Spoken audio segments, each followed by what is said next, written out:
FPSC federal public service commission guideline from advertisement to final recommendation.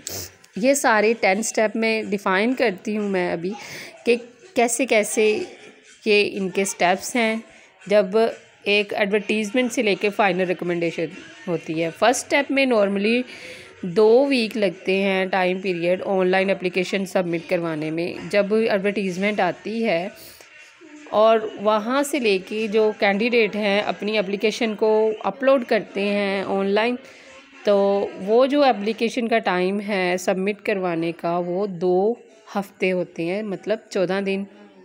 और कुछ candidate खुद करते हैं, कुछ नेट कैफ़े से। उसके बाद स्टेप 2 है रिटन टेस्ट। उन 2 वीक के बाद रिटन टेस्ट का टाइम कम से कम 1 महीना होता है और ज़्यादा से ज़्यादा 3 से 4 महीने।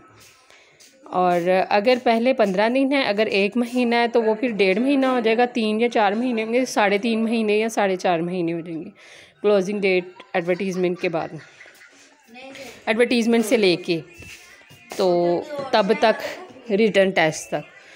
और इस रिटन टेस्ट के बाद फिर जो है स्टेप 3 है रिटन टेस्ट का रिज़ल्ट, जिसमें 1 से 6 महीने लगते हैं। जबकि रिटन टेस्ट दे दिया जाता है उसके बाद 6 महीने लगते हैं। एक पहला 14 दिन, उसके बाद फिर 3 से 4 महीने, उसके बाद फिर 6 महीने। और स्टेप 4 है डॉक्यूमेंट रिक्वायर्ड बायोडाटा फॉर्म। ये जब रिज़ल्ट डिक्लेयर हो जाता है उसके 14 दिन के अंदर अंदर बायोडाटा फॉर्म सबमिट करवाना होता है अपने तमाम डॉक्यूमेंट के साथ जो कि रिक्वायर्ड होते हैं।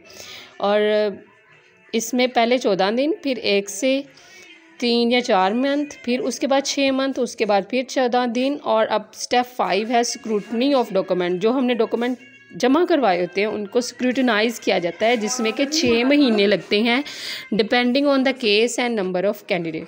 अगर नंबर केस है उसमें डिमांड ज़्यादा है कैंडिडेट्स की तो उसमें वो टाइम बढ़ भी जाता है। जैसे कि अगर कम है तो उसमें टाइम कम भी लग सकता है, लेकिन कम से कम इसके 1 से 6 महीने ही होते हैं। और स्टेप 7 है रिजेक्शन लिस्ट। उनकी जब वो सारे डॉक्यूमेंट हो जाते हैं उसमें वो पहले रिजेक्शन लिस्ट अपडेट करते हैं जिनको उन्होंने कैंडिडेट को रिजेक्ट किया होता है, ताकि वो ऑब्जेक्शन कर सकें।